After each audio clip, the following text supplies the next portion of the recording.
Pencil हो गई, किताबें हो गई, कॉफ़ी हाँ हो गई, वाटर बोतल हाँ वो भी हो गई, सब चीज़ें हो गई। अब बिल्कुल फोकस के साथ अच्छे से पढ़ूंगा। बोल्ड! ओह सफ़ी, पढ़ो पढ़ो, फोकस के साथ, फोकस के साथ।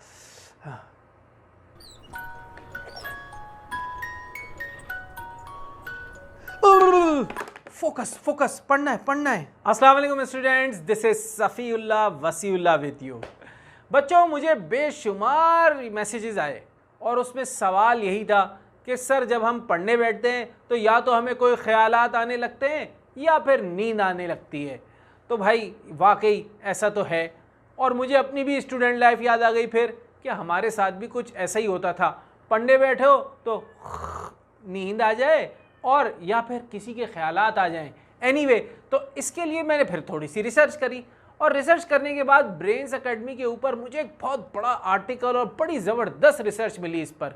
तो मैंने सोचा कि इसको कंसाइज करके आपके साथ शेयर किया जाए ताकि ये जो डे ड्रीमिंग का मसला है और ये जो ख्यालात आते हैं और ये जो नींद आती है और बेशुमार चीज़ें, इसका कोई हल निकाला जाए। तो चलें वक्त ज़ाया करे बगैर इसको स्टार्ट करते हैं। देखिए, जब भी इंसान पढ़ने बैठता है ना तो उसका सबसे बड़ा मसला होता है कि स्टार्टिंग से फोकस कैसा किया जाए। उसके बाद दूसरा मसला ये होता है कि उस फोकस को मेंटेन कैसे किया जाए, और तीसरा मसला ये होता है कि ज़िंदगी में एक फोकस इंसान कैसे बना जाए। तो सबसे पहले देखते हैं कि स्टार्टिंग में फोकस कैसे किया जाए। तो मैंने जो कंसाइज किए नोट्स हैं उसके मुताबिक देखिए, दो डिफ़िकल्टीज़ होती हैं। स्टार्टिंग में जो प्रॉब्लम होती है उसका समझ लीजिए उसके पीछे जो चीज़ होती है वो होती है इनर्शिया। इनर्शिया कहते हैं कि यानी कि आप अनचेंज रहें, आप लेजीनेस हो, आप में प्रोक्रेस्टिनेशन हो और आप जो है उस सुस्ती की बिना पर कुछ करना ही जो है स्टार्ट ना करें। और जो दूसरी चीज़ होती है मेंटेन करने वाली, उसके पीछे जो मसला होता है वो तो डे ड्रीमिंग का होता है। यानी कि आप फोकस स्टार्ट तो कर लेते हैं, फिर आप कहीं किसी ख्यालात में गुम हो जाते हैं तो फिर आपका जो है फोकस हट जाता है। अब उसके हल के ऊपर बात करते हैं। तो जो सबसे पहला हल इन्होंने बताया वो है आपका स्टडी इन्वायरमेंट।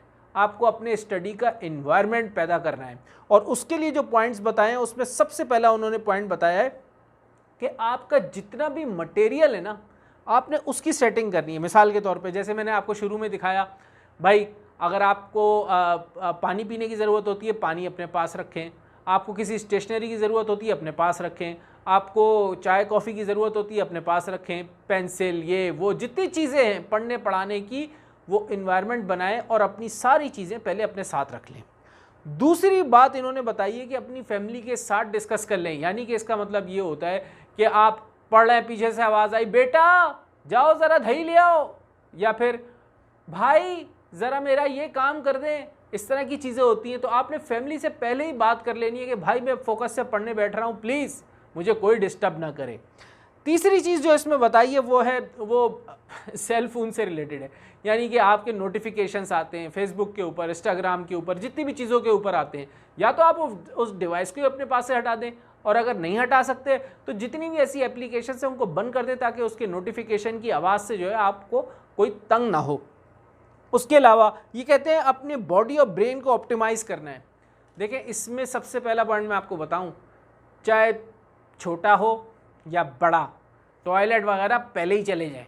उसके अलावा अच्छी ग़िज़ा लें और ड्राई फ्रूट वगैरह खाएं। अपनी ब्रेन को, बॉडी को कुछ एक्सरसाइज करें, मूवमेंट करें बॉडी की, ताकि ये तमाम मामलात अगर हल हो जाएं तो फिर क्या है, आपका फोकस रहेगा। उसके बाद ये कहते हैं कि इम्पॉर्टेंट टास्क जो है ना आपके, उसको आपने नॉकआउट करना है। देखिए होता क्या है, अब आपने कोई चीज़ पढ़ने के लिए बैठे तो सारी चीज़ें तो इंपॉर्टेंट नहीं होती ना, या पूरी किताब तो इंपॉर्टेंट नहीं होती। उसमें जो इंपॉर्टेंट टास्क है आपके, पहले उसको जॉट डाउन कर लें कि ये वो मेरे इंपॉर्टेंट टास्क हैं जिनको मैंने पहले ख़त्म करना है, ताकि आपका फोकस उसके ऊपर रहे।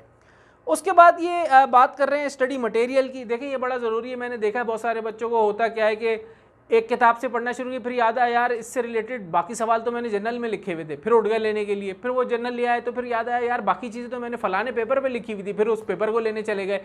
फिर यार फलानी चीज़ें तो दोस्त के पास है, फिर उसको फ़ोन करके बोलना यार फलानी चीज़ें मुझे तस्वीर भेज दो। तो ये जो सारी चीज़ें ना, प्लीज़ ऐसा ना करें। अगर आप सारी चीज़ें, जितना भी मटेरियल है आपका, एक साथ लेके बैठेंगे तो आपका फोकस बरकरार रहेगा। उसके अलावा ये बात कर रहे हैं कि देखिए आपको अपनी स्ट्रेंथ और वीकनेस को समझना है, ये अच्छा पॉइंट है। देखिए होता क्या है, अब ज़रूरी नहीं है अगर मैं मैथमेटिक्स में तेज़ हूँ तो आप भी मैथमेटिक्स में तेज़ हों। हर बंदे को अपनी स्ट्रेंथ और वीकनेस का पता होता है, तो अपनी स्ट्रेंथ और वीकनेस को देखते हुए अपना जो है ना स्केड्यूल बनाएं और उसके लिहाज से पढ़ाई करें। यानी कि जो मेरा फ्रेश टाइम होगा, जब मैं ज़्यादा वक्त दे सकता हूँ तो जिस चीज़ में वीक हूँ उस चीज़ को पढूँ, और जब मैं थोड़ा सा डाउन भी मेरी एनर्जी हो तो मैं उस चीज़ को पढ़ सकता हूँ जिसमें मैं वैसे ही जो है वो मेरी स्ट्रेंथ है। तो इस तरीके से आपको अपना स्केड्यूल बनाना है। अच्छा, उसके बाद बात कर रहे हैं ब्रेक इट डाउन की। यानी कि देखें होता क्या है कि जब भी आप मिसाल के तौर पे एक कोने से देखेंगे ना किसी चीज़ को, दूर तक वो बहुत ज़्यादा दिखती है। तो यानी कि इसी तरह अगर आप पूरे सब्जेक्ट को देखेंगे, यार इसमें तो मुझे 10 शायर याद करने हैं, हर शायर के अंदर 30 शेर याद करने हैं और इतना सारा सब कुछ, तो फिर आपको जो है ना वो बहुत ज़्यादा लगेगा, टेंशन हो जाएगी। तो आपने क्या करना है, ब्रेक इट डाउन, यानी कि आपने उसको पीसेस में करना है और उसके बाद उसको पढ़ना है। तो फिर क्या होगा, एक एक पीस करके आप करते चले जाएंगे तो आपको कोई परेशानी और टेंशन नहीं होगी और फोकस बरकरार रहेगा। उसके बाद ये बात कर रहे हैं कि देखिए, कहते हैं कि अगर शुरुआत अच्छी हो तो आधी जंग तो इंसान वैसे ही जीत जाता है।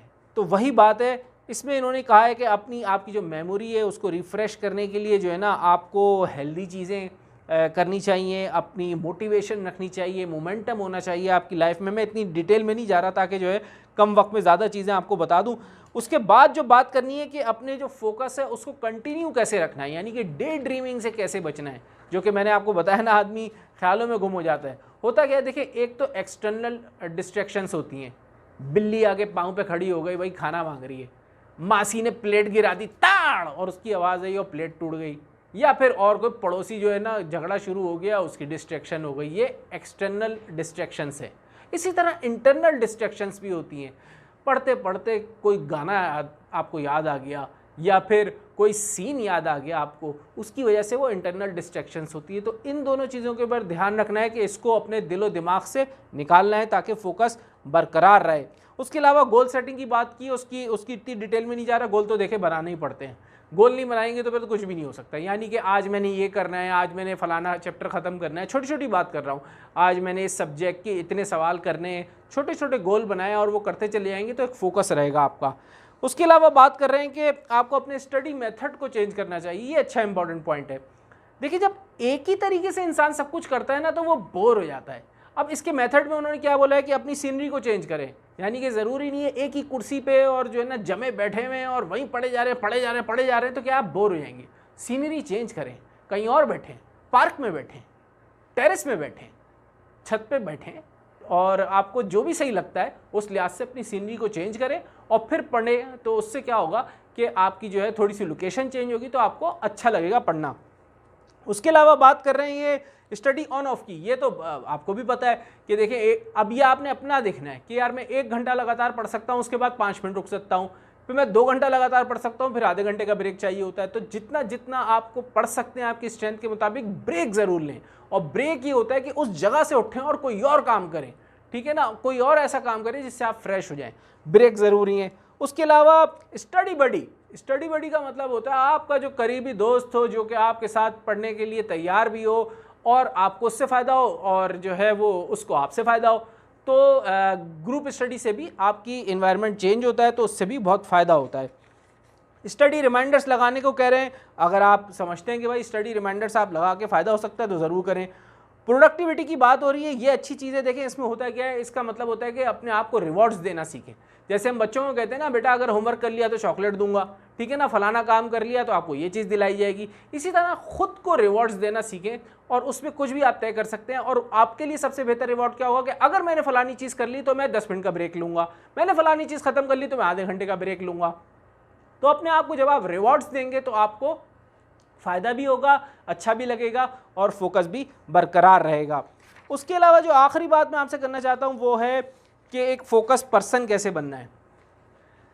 देखो यार, फोकस पर्सन इंसान उस वक्त बनता है जब उसके पास कंपेलिंग रीजंस होते हैं, यानी कि वो रीज़न ज़िंदगी के जो आपको मजबूर करते हैं, जब आपको याद आएगा कि यार मेरे घर में किसी चीज़ की मुश्किल है, या फिर हालात तंग हैं, या फिर जो है दूसरे लोग आगे जा रहे हैं मैं नहीं बढ़ पा रहा, ऐसे कंपेलिंग रीजंस जब आपकी ज़िंदगी में होंगे ना, वो आपको पुश करेंगे, पुश कि नहीं खड़े हो जाओ, पढ़ो, करो, आगे बढ़ना है। ये कंपेलिंग रीजंस आपको अपनी ज़िंदगी में लेके आने, वो आपको, मैं समझता हूँ कि हर चीज़ पर फोकस आपका जो है ज़रूर हो जाएगा। तो अब ये सारी बातें जो मैंने आपसे की, इनको कंसाइज करके आप चाहें तो लिख सकते हैं, उसके बाद देख सकते हैं कि कितना आप अमल कर सकते हैं, कितना नहीं। कोई भी सवाल है कमेंट में लिखें, या फिर चाहें तो मुझे मैसेज भी कर सकते हैं। मेरा नंबर इस वक्त स्क्रीन पे दिख रहा है, व्हाट्सएप पे कर सकते हैं। तंग मत कीजिएगा, सिर्फ रेलिवेंट क्वेश्चन कीजिएगा, तो मैं आपकी हेल्प करने के लिए तैयार हूँ। आपका दोस्त सफ़ीउल्लाह वसीउल्लाह। अस्सलाम वालेकुम।